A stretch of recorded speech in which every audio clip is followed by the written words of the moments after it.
अस्सलाम वालेकुम।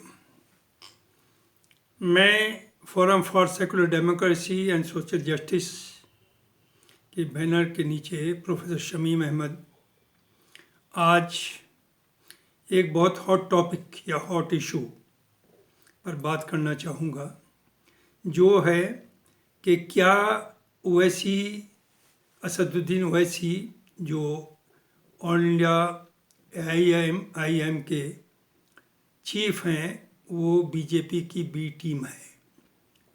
जैसा कि ऑलमोस्ट सभी पॉलिटिकल पार्टीज़ या कहिए आज की अपोजिशन पार्टीज़ और इवन जो इन पार्टीज़ में मुस्लिम लीडरशिप है, वो बार बार ये इल्ज़ाम लगाते हैं कि असदुद्दीन ओवैसी जो भी काम करता है, जो भी पॉलिटिक्स खेल रहा है, वो बीजेपी को फ़ायदा पहुंचाने के लिए है। मैं इससे इत्तेफाक नहीं करता। देखिए, जहाँ तक ये बात अपनी जगह है कि जहाँ तक असदुद्दीन ओवैसी का सवाल है, उसकी पार्टी नॉर्थ में भी स्ट्रॉन्ग नहीं है, और ये मैं भी जानता हूँ कि अगर वो कहीं अपना कैंडिडेट खड़ा करे जो जीतने की पोजीशन में नहीं है, फॉर एग्जांपल अलीगढ़ में अगर वो खड़ा करेगा तो मैं भी उसके कैंडिडेट को वोट नहीं दूंगा। उसकी वजह यह है कि अगर उसे 10,000 वोट मिलते हैं तो उसका डायरेक्ट फ़ायदा 20,000 वोट का एक बीजेपी को पहुंचता है, या ये कहिए सेकुलर पार्टीज को नुकसान होता है। एग्रीड। तो उस सेंस में तो ये बात सही है कि उसके इलेक्शन लड़ने से बीजेपी को फ़ायदा है, लेकिन मेरा सवाल ये है कि आफ्टर ऑल वो भी पॉलिटिकल लीडर है, वो कोई सन्यासी तो नहीं है, उसे भी अपनी पार्टी को बढ़ाना है। तो क्या आप उससे ये उम्मीद करें कि वो घर पर बैठ जाए और इलेक्शन ना लड़े और इन सो कॉल्ड सेकुलर पार्टी जो कि सेकुलर है ही नहीं, उन्हें जिताने के लिए काम करे? ऐसा आप उससे उम्मीद ना करें। इसकी मैं दूसरी एग्जाम्पल देता हूँ कि जैसे समाजवादी पार्टी है, बहुजन समाज पार्टी है, ये अपने कैंडिडेट्स कर्नाटका में खड़ी करती है, ये बिहार में खड़ा करती है, ये महाराष्ट्र में खड़ा करती है, ये मध्य प्रदेश में खड़ा करती है। तो ये बताइए, ये जो कैंडिडेट्स खड़े करती है, क्या ये वहाँ secular parties means main opposition Congress को मदद करने के लिए करती है? ये तो कांग्रेस का या सेकुलर जो और कैंडिडेट्स हैं वहाँ की रीजनल पार्टीज, उनके वोट को काटने के लिए खड़ी होती हैं, जिससे कि वहाँ भी बीजेपी को फ़ायदा होता है। तो कोई भी इस बात को तो नहीं कहता कि समाजवादी या बीएचपी कर्नाटका में या महाराष्ट्र में, जहाँ इनकी कोई एग्जिस्टेंस नहीं, या इवन बिहार में, मध्य प्रदेश में क्यों खड़ा करते हैं। लेकिन दूसरी तरफ अगर ओवैसी गुजरात में खड़ा करता है या यूपी में खड़ा करता है या कहीं और खड़ा करता है, तो हिसाब लगाया जाता है, जैसे बिहार में भी यही हुआ कि साहब इतने वोट ओवैसी को मिले, अगर वो ना खड़ा होता तो शायद ये सेकुलर पार्टीज के कैंडिडेट जीत जाते। इसमें कोई सच्चाई नहीं है। क्यों? नंबर एक तो अगर उसका कैंडिडेट ना भी हो तो कोई ज़रूरी नहीं कि वो जो पूरा वोट उसे मिला है वो इन सो कॉल्ड सेकुलर पार्टीज को मिल जाएगा।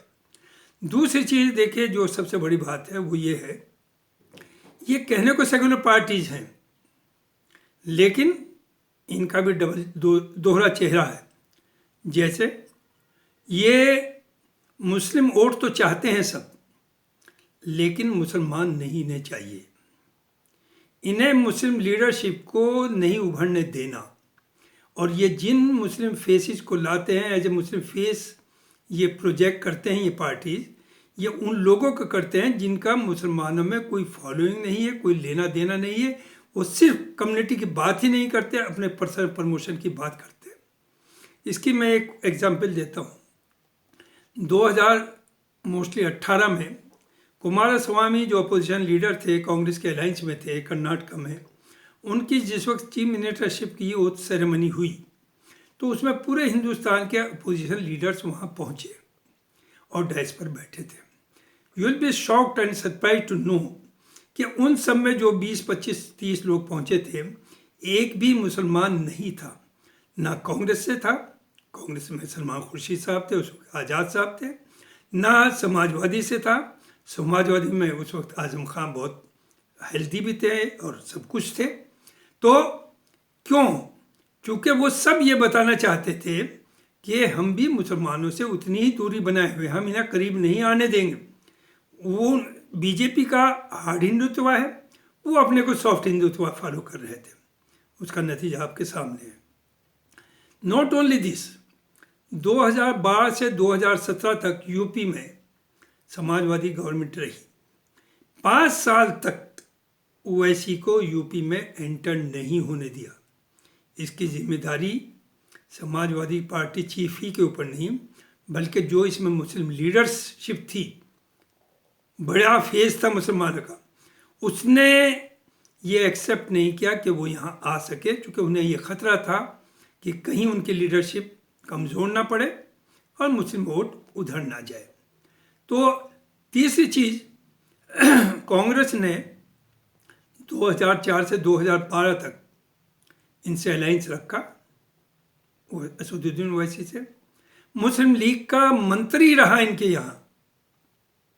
2012 के बाद ये अलग हुए।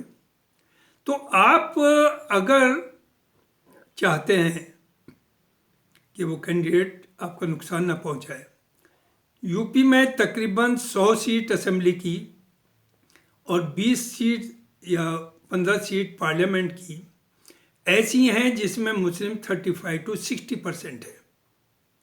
तो हम नहीं कहते कि आप 100 सीट दीजिए उसे, आप उसे 7 लीजिए, उसे आप यूपी में 100 ना दें, आप उसे 20 सीट दे दीजिए और कहिए इस पर आप अपने कैंडिडेट खड़ा करें। तो आप उससे हेट भी करते हैं, उसे बुरा भी कहते हैं, उसे आगे भी नहीं बढ़ना देना चाहते हैं, और वो आपके लिए कैंडिडेट खड़ा ना करे चूँकि आप इलेक्शन जीत जाए। उसका तो सीएम या पीएम नहीं बनेगा, सीएम तो आप ही बनेंगे, आप ही आगे बढ़ेंगे। तो आपको मुस्लिम लीडरशिप एक्सेप्टेबल है ही नहीं। आप मुसलमान को सिर्फ एक वोट बैंक की तरह यूज कर रहे हैं। 47 से आज तक अजय पहले कांग्रेस ने किया, अब दूसरी पार्टीज कर रही हैं। जैसे मैं एक छोटी सी एग्जांपल दूं, मैंने पिछले वीडियो में भी कहा कि यूपी के अंदर समाजवादी पार्टी का जो मीडिया प्रभारी था उसकी गिरफ्तारी हुई। तो समाजवादी पार्टी के जो चीफ है वो डीजीपी के दफ्तर पे पहुंच गए प्रोटेस्ट करने के लिए, धरना देने के लिए।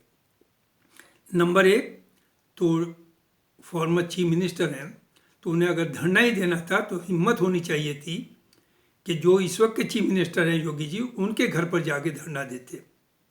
दूसरी चीज़, ये सवाल भी बार बार उठाया जा रहा है कि आज़म खां थे, इतने दिन जेल में रहे। मैं आज़म खान साहब का फॉलोअर नहीं हूँ और मैं बहुत सी चीज़ों से उनकी इत्तेफाक भी नहीं करता हूँ, लेकिन जो सच्चाई है, उनके ऊपर इतनी बड़ी मुसीबत आई, ही इज स्टिल सफरिंग। तो क्या आपने उसके लिए कोई धरना प्रदर्शन किया? कोर्ट में गए उनके साथ, सबको मालूम है। तो ये डबल स्टैंडर्ड नहीं चलेगा। तो आपको अगर ये उम्मीद करें कि ओवैसी जो है वो आपकी पार्टी को, आपके कैंडिडेट्स को जीतने में मदद करे, तो आप है धोखे में और गलतफहमी में। अगर आपको मुसलमानों से, आप अपने को सेकुलर कहते हैं, तो आप उससे अलायंस क्यों नहीं करते? कांग्रेस के साथ रहा वो। कांग्रेस ने तो मुस्लिम लीग, जिसे सबसे बड़ा जिम्मेदार आप मानते हैं मुल्क के डिवीज़न के लिए, उसके मंत्री रखा 10 साल तक सेंटर में अपने साथ गवर्नमेंट में। उसमें कोई बुराई नहीं थी, क्योंकि आपको ये अंदाज़ा है कि नॉर्थ इंडिया में मुस्लिम लीग पनप नहीं रही है, उसकी कोई फॉलोइंग नहीं है। साउथ में वहाँ रहने दो।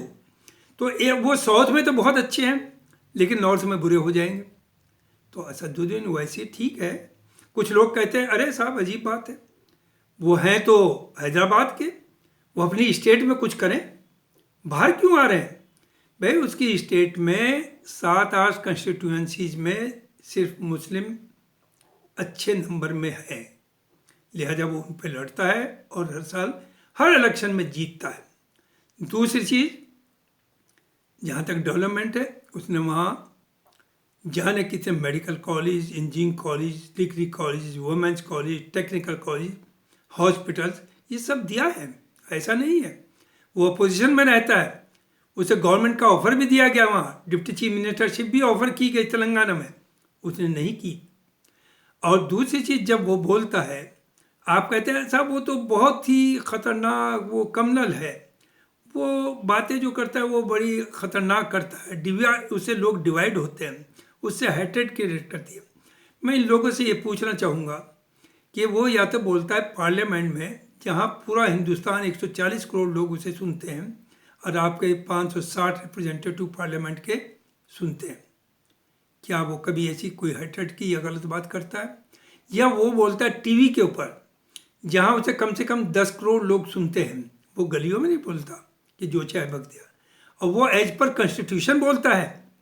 आज तक उसने हेट्रेड की कोई बात ही नहीं करी, वो अपने राइट्स की बात करता है। हमारे साथ जो जुर्म हो रहा है उसे वो पॉइंट आउट करता है अपने तरीके से, कॉन्स्टिट्यूशन के उस बेसिस पर वो बात करता है, राइट्स की बात करता है, जस्टिस की बात करता है। तो ये क्या करना कम्युनलिज्म है? अगर आपके यहाँ कोई मर्डर हो जाए, कोई रेप हो जाए और आप उसकी शिकायत करें तो वो कम्युनलिज्म हो जाएगा? जिस तरह का इस वक्त माहौल है, उस माहौल में क्या हो रहा है आसाम में? आसाम में एक चाइल्ड मैरिज के नाम पर एक कम्युनिटी को बेहद टेरराइज किया जा रहा है, गिरफ्तारियां हो रही हैं। कौन आया है सड़क पर? ये सेकुलर पार्टीज हैं कहाँ? क्यों नहीं बोलती? कश्मीर में 3 सालों तक नेट बनता, टेलीफोन बनता, हर चीज़ बनती, ये लोग क्यों नहीं आए सड़क पर? पंडितों के साथ जो हो रहा है बेचारों के, उन्हें कोई जस्टिस नहीं मिल रही, कोई रिहेबिलिटेशन नहीं मिल रहा, लेकिन उसे सभी पॉलिटिकल पार्टी, चाहे वो अपोजिशन हो चाहे रूलिंग पार्टी जो हो, वो सिर्फ और सिर्फ इलेक्शन के लिए यूज कर रहे हैं, उनकी भलाई में कोई नहीं है। अदरवाइज आज सेंटर में इतनी स्ट्रॉन्ग हुकूमत है, वो कोशिश करे और अपोजिशन पार्टी उसमें सपोर्ट करे, जिससे कि उन पंडितों को वहाँ जा कर के बसाया जाए, उनकी सेफ्टी और सिक्योरिटी का ख्याल रखा जाए। तो ये बात हम करना छोड़ दें कि ओवैसी बीजेपी की बी टीम है। और देखिए दूसरी बात बताऊँ आखिरी, कि ओवैसी को जो चाहे बोल रहा है, बहुत सही बोल रहा है, गलत नहीं बोलता, लेकिन तब भी चूँकि बीजेपी समझदार है, वो समझती है कि इसके बोलने से या इसके कैंडिडेट्स इलेक्शन लड़ते हैं उससे हमें फ़ायदा है, तो वो इनके खिलाफ कोई एक्शन नहीं ले रही। जिस दिन उन्हें एहसास ये हो जाएगा कि ओवैसी के रहने से बीजेपी को नुकसान है, उस दिन इसे अंदर कर देंगे। ये भी मैं आपसे बता दूं। बहुत से मुसलमान भी ये सवाल करते हैं, अरे साहब इतना बोलता है बीजेपी, इसके ऊपर एक्शन क्यों नहीं ले रही? ये तो इसका मतलब बीजेपी का एजेंट है। अरे बीजेपी के तो एजेंट आप सभी लोग हैं, वो खुल करके कह रहे हैं, आप वो चीज़ दबा करके कह रहे हैं। कौन सा मुस्लिम लीडर है इन सो कॉल्ड सेकुलर पार्टीज में? हम ये नहीं कहते कि हमारा जो झूठा इल्ज़ाम है अपीजमेंट हो, we don't need any favour, but we want justice, we want our rights. तो क्या हम राइट की बात कर रहे हैं? हम कोई राइट्स की बात नहीं करते। हम अपने पर्सनल प्रमोशन और इंडिविजुअल एम्बिशंस को पूरा करने के लिए सेकुलरिज्म का ढांचा कवर ले करके इन पार्टी से जुड़े हुए हैं। इन पार्टीज में जो सोकाल सेकुलर पार्टीज हैं, मुस्लिम लीडरशिप की हिम्मत नहीं है कि अपनी बात कह दें, किसी इशू पे बोल दें। क्या बोले? अखलाक के केस में क्या हुआ? वो तो समाजवादी गवर्नमेंट के उसमें हुआ था। उसके बाद गए के नाम पर कितने लोगों को मारा गया। मुजफ्फरनगर कांड हुआ। मुजफ्फरनगर में क्या था? वेस्टर्न यूपी में ईमानदारी के साथ जाट और मुसलमान जुड़े हुए थे, और चौधरी चरण सिंह उसका नतीजा है कि सीएम से लगा के पीएम तक पहुंचे, क्योंकि एक यूनाइटेड अच्छी फोर्स थी। इस फोर्स को तोड़ने के लिए समाजवादी और बीजेपी ने दोनों ने मिलकर के काम किया, और कांग्रेस भी यही चाहती थी ये गठजोड़ ख़त्म हो। लिहाजा जो 2013 में कम्युनल राइट्स मुजफ्फरनगर में हुए, वो स्टेज थे, वो कराए गए थे इसलिए कि जाट और मुसलमानों के में दूरी बने बीजेपी को। लेकिन जो कांग्रेस या समाजवादी समझती थी कि इन्हें फ़ायदा होगा, इन्हें फ़ायदा नहीं हुआ, उसका फ़ायदा बीजेपी ही को हुआ है। तो आप जब तक सूझबूझ कर नहीं चलेंगे, अगर आप सेकुलर हैं तो सेकुलर पर टिकिए। राहुल गांधी ने नो डाउट एक बहुत बड़ा हिस्टोरिकल कदम उठाया है, और मैं ये भी कहने को तैयार हूँ कि इसकी फैमिली में ना तो कोई क्रिमिनल है, ना ही कोई करप्ट है, लेकिन इसने भी, राहुल गांधी ने भी देरी करी। एनी हो, देर है दुरुस्त है। एक उसने कांग्रेस को डायरेक्शन दी है, और ये वो डायरेक्शन है जो 47 से पहले या कुछ साल तक रही, जिसमें हर तबके का ख्याल रखा गया, सबको भाई बनाया, सबको एक जगह लाए, लेकिन बीच में ये भी भटक गए थे। उसकी वजह ये थी कि कांग्रेस में भी आरएसएस एलिमेंट भरा हुआ था, बड़ी बड़ी पोजीशंस पे था, और यही वजह है कि जिन लोगों ने 30-30, 40-40 साल कांग्रेस में बैठ के एंजॉय किया पावर को, वो वन फाइन मॉर्निंग जब सोचा कि कांग्रेस कहीं नहीं रही, वो सब शिफ्ट कर गए, माइग्रेट कर गए टू बीजेपी। तो इन लोगों की आइडियोलॉजी नहीं, आपको पॉलिटिक्स करनी होगी तो आइडियोलॉजी की पॉलिटिक्स होनी चाहिए। रीजनल पार्टीज, रीजनल अपने स्टेट्स की बात करें, पूरे मुल्क की बात ना करें। यहाँ हो ये रहा है, आप स्टेट में इलेक्शन लड़े, स्टेट को भूल गए, दिल्ली पर नज़र कि अब की बात दिल्ली की बारी। अरे दिल्ली की बारी इसे ही संभाल लो। और मैं आपसे बता दूं, आने वाला 2024 का इलेक्शन बहुत आसान नहीं है। इसे इतने आसानी से न लीजिए। क्या अपोजिशन कुछ कर पाएगी? अपोजिशन तभी कर पाएगी, ठीक है। और रहा जहाँ तक मुसलमान का है, मुसलमान के लिए सब बराबर है। ये भूल जाइए कि मुसलमान एक तरफा किसी एक पार्टी को वोट देगा, ये कभी ना यूनाइट था ना यूनाइट हुआ। सिर्फ 2022 में ज़रूर हुआ कि more than 90% Muslims voted for Samajwadi, जो अब कभी नहीं होना आने वाले फ्यूचर में। भूल जाइए कि अब उन्हें इस तरह से वोट मिलेगा। दूसरी चीज़, नोइंग फुल्ली वेल कि बीएसपी जो है वो तो बीजेपी का विंग है एक तरह से, उसे तो नुकसान पहुंचाना है और पार्टीज को। लेकिन जितने करप्ट और पॉलिटिशियंस हैं, उतने ही करप्ट हम मुसलमान पॉलिटिशियन भी हैं। हम आज भी हिसाब लगा रहे हैं उसमें, हर एक कंस्टिट्यूएंसी में, कि मुसलमान दलित कितना मिलेगा, और हम मिलकर के निकालेंगे। लिहाजा बीएचपी को आप 10-10 करोड़ रुपया देकर के टिकट लेंगे, पैसे से भी आप नंगे हो जाएंगे और इलेक्शन भी आप हारेंगे। क्यों? कि मुसलमान अब इतना पागल नहीं है। जितने लीडर चालाक हैं, उतने ही मुसलमान वोटर चालाक हैं। वो एक जगह नहीं है, वो अपना इंडिविजुअल का फ़ायदा देखते हैं।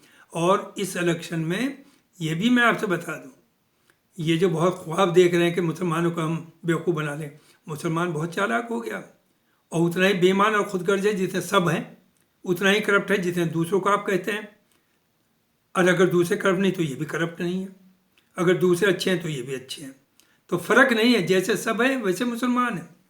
तो मुसलमान का जहाँ तक सवाल है, उसका तो अच्छा खासा वोट इस बार बीजेपी को भी जाएगा, ये याद रखिए।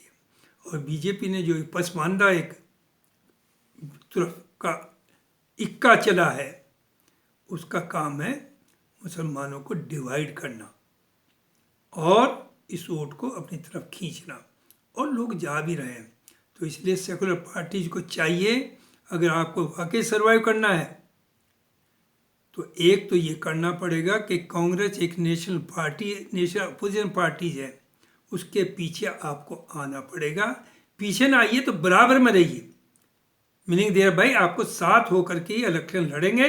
अगर आप ख्वाब यूपी में देखते हो, या महाराष्ट्र में देखते हो, या कर्नाटका में देखते हैं, या तेलंगाना में देखते हो जो हो रहा है कि हम एक थर्ड फ्रंट बना के हम कुछ कर लेंगे, आप कुछ नहीं करेंगे, आपकी 200 सीट भी नहीं आ पाएगी, भूल जाइए। हाँ, ये हो सकता है बीजेपी की 10-20 सीट कम हो, but BJP will come with thumping majority. तो आपका सर्वाइवल का मामला है, सोचिए। आप सोचते हैं कि हमारी पार्टी का क्या होगा, पार्टी का तो कुछ होगा या नहीं होगा, आप ही नहीं रहेंगे 24 के बाद। आप हिंदुस्तान के नक्शे से आपकी पार्टी भी गायब और आप भी गायब हो जाएंगे। ये भूल जाइए कि आपको 24 के बाद 29 में इलेक्शन लड़ने का मौका मिलेगा। अभी बहुत कुछ करना है, अभी बहुत बड़ा एजेंडा है इस रूलिंग पार्टी के पास, तो आपको तो सबक मिल जाएगा। तो इसलिए होश में आइए। नंबर 1 तो किसी को अपीज नहीं करना, सबके राइट्स की बात करिए, सबके हकूक़ की बात करिए, सबको इज्जत दीजिए, सबको जस्टिस दीजिए और आइडियोलॉजी के बेसिस पे पार्टी बनाइए। हम कहते हैं हम तो साहब सोशलिस्ट हैं। अरे कहाँ के सोशलिस्ट हैं? आप करोड़ों अरबों रुपया कमा लेते हैं 5 साल में, आप सोशलिस्ट हैं। कोई कहता लोहिया एट हूँ, कोई कहता मैं फला हूँ, कोई कुछ नहीं। सिर्फ और सिर्फ our political system is the most corrupt system. तो इसमें भी आपको चेंजेस, इलेक्शन सिस्टम में भी चेंज लानी पड़ेगी और उसमें लोग खुल कर के आएँ और सजेस्ट करें इलेक्शन कमीशन को, गवर्नमेंट को भी रिक्वेस्ट करें। बहरहाल रूलिंग पार्टी के बगैर मदद के कोई रिफॉर्म नहीं हो सकता। तो उन्हें भी कन्विंस करिए, उन्हें भी कहिए कि हमेशा कोई रहा ना रहेगा, आप भी नहीं रहेंगे। लिहाजा आप पावर में हैं, कुछ रूल्स रेगुलेशन ऐसे बनाइए जिससे कि अच्छे लोग आगे आ सकें। Thank you very much. यही आज मुझे कहना था। बहुत बहुत शुक्रिया। अस्सलाम वालेकुम।